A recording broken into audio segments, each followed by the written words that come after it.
What's up, you guys? It's Matt here. So let's talk about AMC a little bit. Let's break down what the movement was today. We're down about 1.8% as of the moment. We have 6 minutes until the market closes. I would imagine this video is going to go longer than that. So we'll see where it exactly closes as we go through this day. Now, before we get into the intro and even talk about what we're going to talk about, I just wanted to look at the similarities kind of between AMC and Robinhood here. So let me go ahead and take away some of these indicators just so we see exactly what we're looking at here. But I can't update it. Let's see if I can update it here. I can't. All right, so some similarities I guess we are seeing is that larger increase to where we are seeing that peak point, and then we're dipping down towards the end of the day, right? It looks sort of similar. For some reason, AMC just looks weird. It looks extended, but they look similar, right? The movement there looks absolutely similar. Why? I think that Robinhood was trying to tie, or be as close as possible to what AMC was, and also have the same amount of movement, or the same people that are going to invest in AMC invest in Robinhood. I think that the price that they selected was a strategic price so that they can basically keep Robinhood was at 38. AMC closed at 38. It's now at $38. So I think they were trying to tie the two together in some way. And I think they were successful in doing that. So we'll get into, obviously check out my Robinhood video, which will be coming out at 7 today. But I did look at the stock, and I think the chart was a little bit messed up when I was looking at that, but it did show the right numbers. So whatever. But anyways, wanted to talk about that because you do see some similarities today, and it's pretty weird. But guys, before I get started in this video, make sure you guys hit the like button. Also hit the subscribe button for more videos like this one, and make sure that you get your free stocks with Webull down below. Don't forget to check out some of the links if you want to join, the Discord, if you want to join as a member, if you want to follow my social medias or my other YouTube channels, definitely do that. But let's go ahead and talk about this. So the movement today was pretty interesting, right? We did see it dip down towards the end of the pre-market to where once it opened up at $37.96, it ended up making a pretty decent move up. Yes, it did fall down a little bit, but that was a green candlestick. So we ended up moving up, kind of finding one of these peaks, resetting itself, and then increasing more to about 40. Now it did resist at that $40 level to where it came back and had multiple touch points in the $38 range.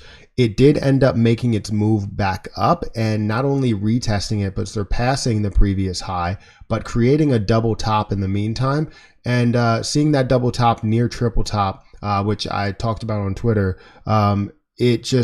It kind of just gave that indication that it was going to decrease quite a bit from where it was. Every time we get to one of these levels, we're seeing this double top, and you could see double bottoms as well. But for some reason, these double tops are just a lot stronger because they obviously have a lot of shorting power that they're going to continue to short the position and do as much as they can to keep this down. So it ended up decreasing, consolidating a little bit, decreasing some more, consolidating a little bit, and then falling. Towards the end of the day, you did see this increase, but then didn't hold that increase and fell quite a bit down to $38.12, down 2%. Now, I said that yesterday was a green day, and a lot of times they like to hit us with a little bit of information or a little bit of a hope, basically, that we're going to have a green day, or that we're going to be able to reach certain levels when it comes to our option plays, so that we can hit our strike prices and make money out of it, and then probably put more money into AMC. Well, hedge funds don't want that. So a lot of times what we have seen, the pattern has been one good green day, whether it's 24%, 10%, 5%, whatever it ends up being. We'll see one green day, and then we'll see the end of the week actually fall off because they don't want us to hit our strike prices. So we've seen that pattern time and time again, and I wouldn't be surprised if tomorrow is another bad day. If it is a good day, then they're trying to break that cycle in some form or fashion, but they're not going to let it get up to a level to where it hits our strike price, right? Wherever the largest amount of option contracts are, they're not going to let us get to those points. So ultimately, when we look at the movement today, opened up at 37.96.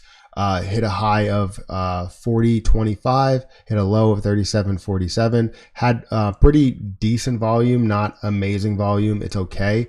58 million, close to 60 million. We'll probably see 60 million by the end of the after hours market. So it's not that bad. I would imagine about 30% of that, at least 30% of that has to be short. Also have some sell orders go in there because you probably have some day traders that are included in this data. Let's go ahead and look at some of the Ortex data if I could find that. So I'm going to skip past this and we're just going to look at the Ortex data. We can see that Ortex is showing us a positive short interest change. So we're seeing they borrowed 5.3 million shares, which means that they probably didn't short the 5.3 million shares. They probably shorted a smaller amount today. But then what they're going to do is grab that and gather that up, put it all into a basket basically, and then short other days. They're basically going to hand it out like it's candy, and they're just going to short as much as they possibly can on other days that they feel like will have larger volume, right? So you're seeing a short interest change of 4.78%, which is, you returned 600,000 shares. We have a estimated short interest of 80 million shares now. So that jumped from, I guess, 79-ish or 76-ish, I believe. But it jumped. You're also seeing 15.69% short interest of free float. The shares on loan, 97.69 million. You have 88.25 utilization. So ultimately, we're looking at the same stuff we've seen in the past. We just know that they're continuing to do as much as they can in order to short this thing. So it is 4 o'clock. They closed at $38.10, down 2.06%. Currently in the after hours market, which has been 1 minute, it's currently flat. Actually, it's decreasing. Let's say anything under 1% down, 1% up is flat. So it's currently flat.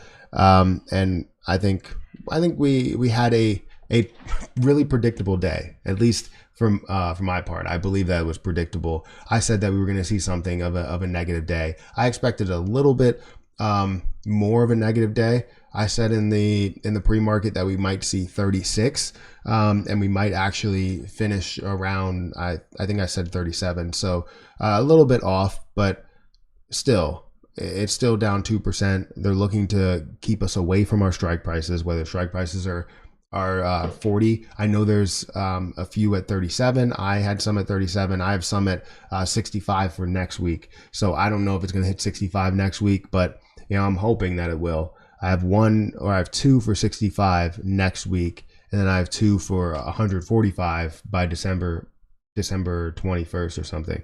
So we got some time in between the second one, in between those two options contracts. But there were a bunch of things that were down. Amazon was down. There was a bunch of things that were actually down today. But yeah, I needed to call out the similarities between the two, Robinhood and AMC, like they're trying to tie those together somehow, some way.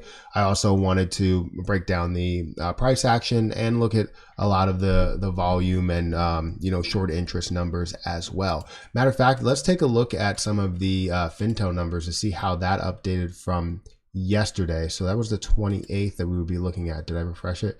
The 28th that we're looking at here, 17 million in FINRA short volume. And you're also looking at 5.8 million in CBOE short volume. The total volume says it's around 55. I know it was higher, so there's a portion that's missing here.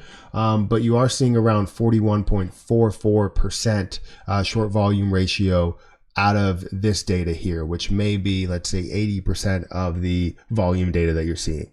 So anyways, let me know what you're thinking about what's going on here. Are they trying to create some sort of similarity between Robinhood and AMC? What are they trying to do here? What are we going to see tomorrow? Will we see a negative, positive day? But guys, it's pretty much the same old, same old. Hit the like button, hit the subscribe button, hit the notification bell for more videos like this one. Also, check out some of the links in the description. But we will see you in the live tomorrow morning, and I'll see you in the next video too.